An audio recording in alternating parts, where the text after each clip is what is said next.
नमस्कार दोस्तों, आज के वीडियो में हम आपके लिए लेकर आए हैं वट सावित्री व्रत की कथा।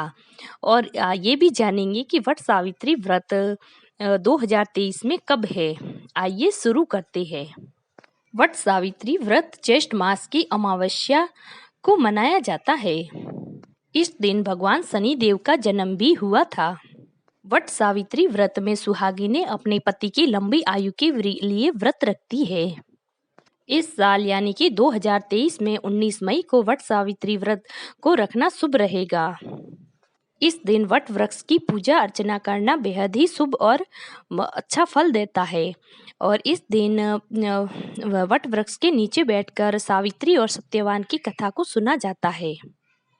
और वट वृक्ष की परिक्रमा लगाकर कच्चा सूत बांधना चाहिए। इसके अलावा कच्चे सूत को गले में भी धारण करना चाहिए। और इस दिन औरतें अपने पति की लंबी आयु के लिए ये व्रत अवश्य ही करें। और वट वृक्ष के चारों तरफ कच्चा सूत जरूरी बांधे और सावित्री सत्यवान की कथा भी सुने। तो आइए अब शुरू करते हैं सावित्री और सत्यवान की व्रत कथा। राजश्री अश्वपति की एकमात्र संतान थी सावित्री। सावित्री ने वनवासी धूमसेन के पुत्र सत्यवान से विवाह किया था। लेकिन जब नारद जी ने सावित्री और उसके परिवार वालों को सत्यवान की अल्पायु की बात कही, तो फिर भी उस सावित्री ने अपना फैसला नहीं बदला और सत्यवान से ही विवाह किया।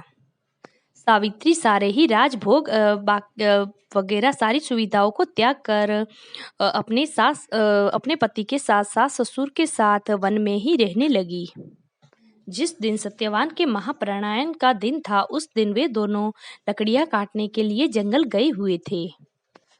फिर वो लकड़ियां काटने के लिए पेड़ पर चढ़े और वहां से बेहोश होकर नीचे गिर गए। और तभी ही यमराज उन्हें उनके प्राण लेने के लिए वहां आ पहुंचे। सावित्री को पता था, इसलिए वो 3 दिन पहले से ही व्रत करना स्टार्ट कर लिया था। 3 दिन से व्रत रखे हुए सावित्री जी ने जब यमराज को देखा तो वो बिना विकल हुए उसने यमराज से उसके पति के प्राण न ले जाने की प्रार्थना की। लेकिन यमराज नहीं माने तो सावित्री उनके पीछे पीछे जाने लगी। फिर 2-3 बार यमराज ने मना कर दिया कि आप पीछे मत आओ, ये विधि का विधान है। जिसकी मृत्यु लिखी होती है उसके प्राण हरने हमें आना ही पड़ता है। परंतु सावित्री नहीं मानी तो यमराज ने उनसे कहा कि चलो, मैं ये तो नहीं कर सकता, परंतु तुम अपने कोई मुझसे वर मांगो। फिर सावित्री ने कहा कि मेरा सास ससुर अंधे हैं, उन्हें नेत्र दान दे दो। फिर यमराज ने उनकी शर्त मान ली और बोला ठीक है, तो अब तुम घर जाओ, अब मैं उन्हें तुम्हारे ये वर दे देता हूँ। फिर भी सावित्री नहीं मानी और उसके पीछे पीछे चलने लगी। फिर 2-3 बार यमराज ने फिर से मना किया कि आप मेरे पीछे मत आइए। फिर सावित्री की ऐसी प्रतिव्रता देख उसे दया आ गई और यमराज ने कहा चलो मांगो, मैं एक वर और देता हूँ तुम्हें। फिर सावित्री ने अपने ससुर का छीना हुआ राज्य वापस मांगा। फिर यमराज ने कहा ठीक है, मैं तुम्हें ये भी वर देता हूँ, अब तुम वापस चली जाओ। लेकिन सावित्री तो फिर भी पीछे पीछे ही चली जा रही थी। फिर यमराज जी ने कहा कि मैंने तुम्हें 2 वरदान दिए, अब तुम और क्या चाहती हो? फिर अब और कुछ चाहती हो तो और भी मांग लो और फिर वापस चली जाओ। फिर सावित्री ने कहा कि मुझे 100 पुत्रों का वरदान दो। फिर उस यमराज ने कुछ सोचे समझे उसे 100 पुत्रों का वरदान दे दिया। फिर जब यमराज को ध्यान आया तो उसने सोचा कि मैंने तो इसको 100 पुत्रों का वरदान दे दिया और बिना पति के 100 पुत्रों होना संभव नहीं है। इसलिए उसने सावित्री के पति को छोड़ दिया और उसे प्राण दान दे दिया और बोला कि मैंने अब तुम्हें वरदान दे दिया और अब उसे मैं टाल भी नहीं सकता हूँ। फिर यमराज ने सावित्री को अखंड सौभाग्य का वरदान दे दिया और वहां से अंतर्ध्यान हो गए। उस समय सावित्री अपने मृत पति को लेकर व्रत के नीचे बैठी हुई थी।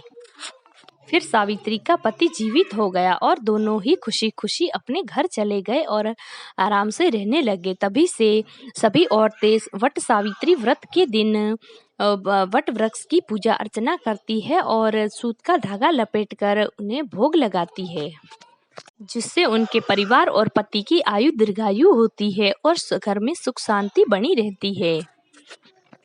तो दोस्तों, ये थी वट सावित्री व्रत की व्रत कथा।